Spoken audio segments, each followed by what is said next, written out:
This podcast is brought to you by sarahraven.com, which is home to everything you need for a truly beautiful and productive garden. You'll also find great and essential gardening kit and stylish, lovely things to have in your house to bring the outside indoors, all inspired by the garden and the house being tied together. There's also plenty of garden inspiration, how-to videos and specialist growing guides. So head over to sarahraven.com today to discover even more.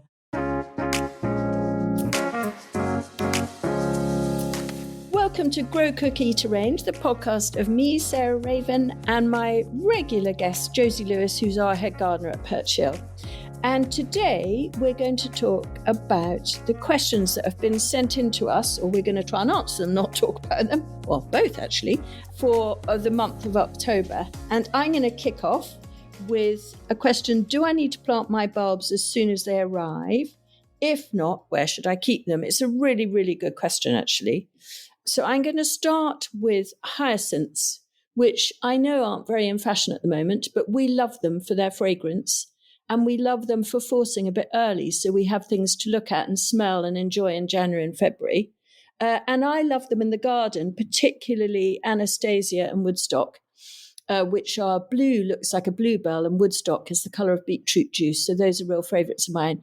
Now, those you want to plant straight away. So if they're forced, you want to get them into the cool and the dark. But if they're garden varieties, which are the slightly cheaper ones, you want to get them in, because we find that they go soft, because they're so big, they go soft quicker than others. So you really, really want to plant them as soon as they arrive. I would also, to be honest, plant alliums for pretty much the same reason. They've got quite a soft sort of bulb structure and they're quite big. Not all of them, of course, but particularly the bigger ones like Christophii and Schubertii, and to a lesser extent, Purple Sensation.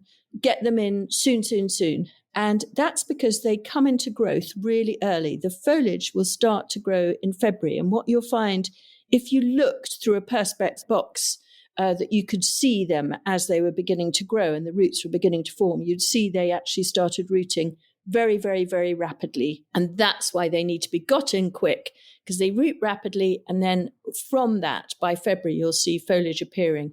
And you'll know that from your chives, which is part of the allium family. That emerges one of the first things in February in the garden here. I really noticed that. And so hyacinths and alliums are the first two that you want to get in.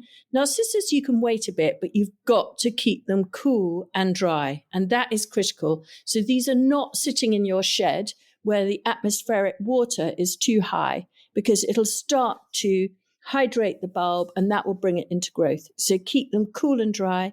Even if you can, tuck them in a brown paper bag and put them in the bottom of your fridge if you really can't get to them in your salad drawer of your fridge. But if you haven't got room in your fridge, then keep them in a room where the radiator's not on through the winter. And it's really important. But plant them ideally in October, to be honest. And the last one to come on to are tulips, of the most common planting bulbs. And tulips, you can wait. Traditionally, people wait until the first frost. But as Josie has repeatedly said, with climate change, we certainly don't get frost here, except in a very unusual year now, until well through December, even into January. So you're waiting for a frost and it never comes. So then you forget to plant your tulips. But we tend to try and get them in from the middle of October till the middle of November. And if you can't plant them, then again, just like with the narcissus, you want to keep them cool and dry. Those are the critical things for exactly the same reasons. And all the little ones like fritillaries, crocus, iris reticulatus, try and get them in as soon as you receive them. So they can be planted anytime, September, October or November, but the sooner you plant them after they've arrived, because they will have been stored in good condition, hopefully. And so get them into the ground, which is where they want to be.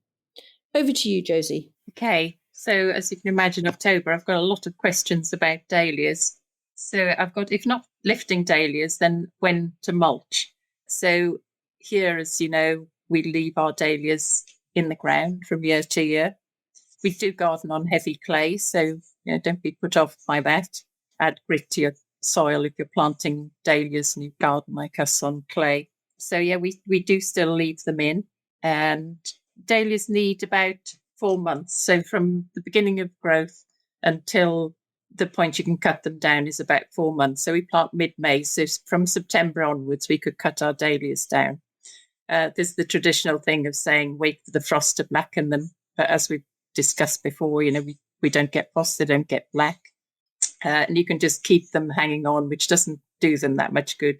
So we tend here from towards the end of October, they start to look a bit tatty and their flowering diminishes. There's some that are really good and will keep going through November.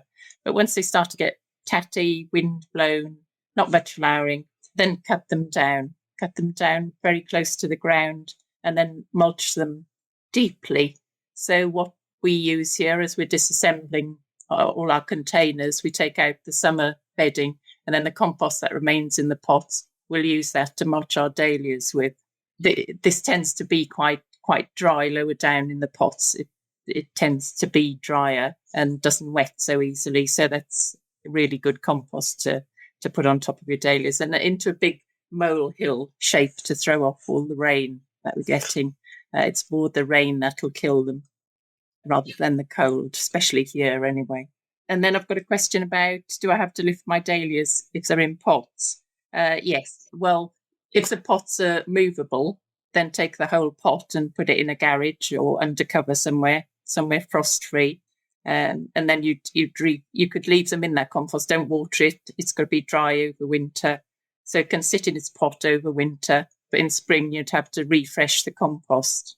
But if they're in big pots, or like we do here, because we need our pots for autumn bulbs, the dahlias come out and they're stored. Which leads me on to the next question is when and how do I store dahlias? So if you're going to dig them up or they're coming out of pots, then cut all the foliage off, take them under cover somewhere and let them dry out for, say, a week. Turn them upside down so those big hollow stems can drain. And then we don't wash them. We never wash them because you need a bit of moisture around the roots. Not moisture as such, but those bits of soil will keep them better. And we wrap them in hessian here and store them in our black crates just under the bench in the polytunnel. And that's it. Just needs to be somewhere frost-free, really, and just wrap lightly. If you haven't got hessian, then use newspaper or anything, not plastic, obviously, because you need to keep them at a certain humidity, not too dry, not too wet. I know it sounds complicated, but it isn't. Just wrap them and keep them somewhere dryish and frost-free. And if your dahlias are still going on through October, then just keep deadheading them and they'll keep pushing out more flowers for as long as they can. Yeah.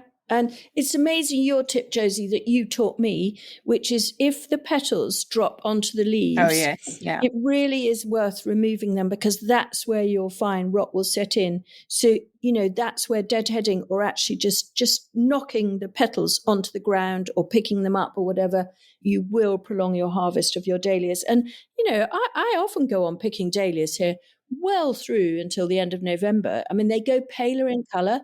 The flowers, the petals go paler in colour, but they're still absolutely lovely. And as the garden becomes more and more and more diminished and depleted, dahlias can become a real, absolute, total stalwart for colour and for cut flowers. Yes, as long as you deadhead, as you say. Yeah. So the last quick one that we've been asked is what perennials can you be planting this month? And it's always a really good rule to say that anything that's incredibly hardy, that hails from sort of where it might be in really cold climates, like a peony that you'll find in the highlands of China. And also I found them wild in the mountains in Crete, where I know there's snow.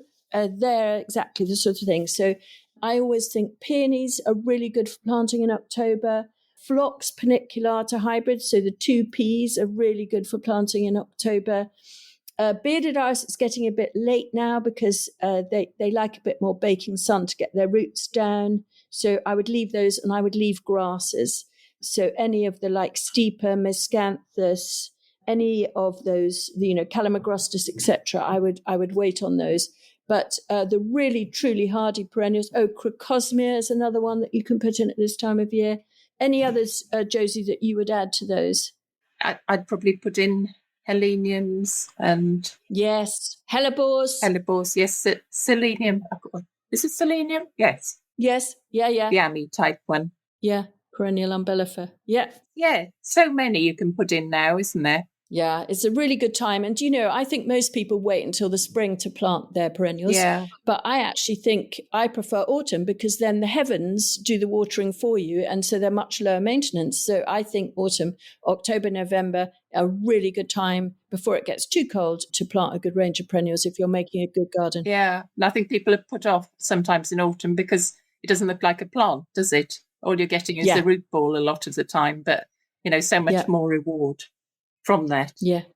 Great. Thank you, Josie. So I hope those questions were well answered by us or that you learnt something from the answers. And we will see you next week. If you've enjoyed this episode of Grow, Cook, Eat, Arrange, I'd really love it if you reviewed, rated and subscribed on wherever you listen to your podcasts. It'll help new listeners to know that we're here and enable us to keep getting the very best and most interesting guests week after week.